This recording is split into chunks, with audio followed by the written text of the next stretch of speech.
అలాగే గౌరవ ప్రధానమంత్రి శ్రీ నరేంద్ర మోదీ గారి కేంద్రం నుంచి అందిస్తున్న సహాయ సహకారాలతోటి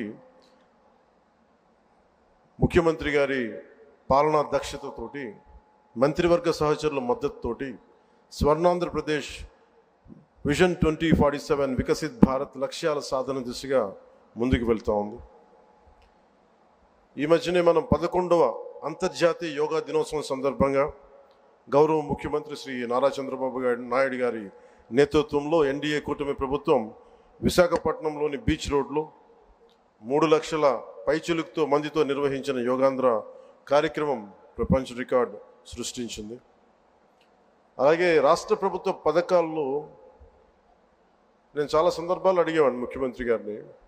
ఎలక్షన్ సమయంలో మనం ఈ సూపర్ 6 ఇలాంటివన్నీ ఎలా చేయగలం ఏంటని మాట్లాడితే ఆయన ఎప్పుడు కూడా అనేది ఏంటంటే డెవలప్మెంట్తో పాటు మనం వీటిని ఏవైతే ప్రజలకు అవసరం అయితే ఉన్నాయో అవి కూడా ఇవ్వాల్సిందే మనం అని చెప్పేసి, ముఖ్యంగా ఆయన 3,000 దాకా ఉన్న పెన్షన్ని ఆయన రాగానే 4,000కి పెంచగలిగారు. దివ్యాంగులకు ఇచ్చే పెన్షన్ 3,000 నుంచి 6,000. దివ్యాంగులు కొన్ని సంవత్సరాలుగా నా దృష్టిలో ఉంది, అందరూ ముఖ్యమంత్రి గారి దృష్టిలో ఉంది, మాకు పెంచండి అని అంటుంటే అది కుదరలేకపోయింది ఎవరికి, ఏ ప్రభుత్వానికి కూడా. కానీ ముఖ్యమంత్రి గారి నాయకత్వంలో ఆయన ఫినాన్షియల్ మేనేజ్మెంట్ అద్భుతం కాబట్టి 3,000 నుంచి 6,000కి పెంచారు.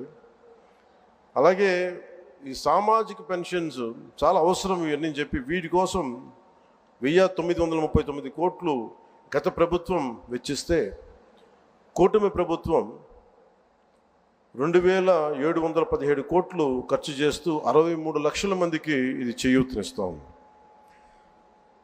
ఆకలితోటి ఏదైనా బయటికి వెళ్ళి తిందాం తక్కువ ధరతో అనే అన్నా క్యాంటీన్ని మూసేసిన ప్రభుత్వాన్ని తిరిగి కూటమి ప్రభుత్వం రాగానే పునరుద్ధరించింది.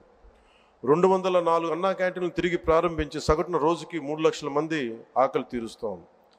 అలాగే దీపం పథకం ద్వారా తొలి విడతలో 1.15 కోట్ల గ్యాస్ సిలిండర్ని ఉచితంగా అందించారు. ఈ పథకం కోసం కూటమి ప్రభుత్వం 5 ఏళ్లలో 13,423 కోట్ల మొత్తాన్ని ఖర్చు చేయటం. అలాగే మత్స్యకార సోదరులకి దాదాపు 1,22,965 మందికి 266 కోట్లు అందజేసిన 20,000 రూపాయల చొప్పున.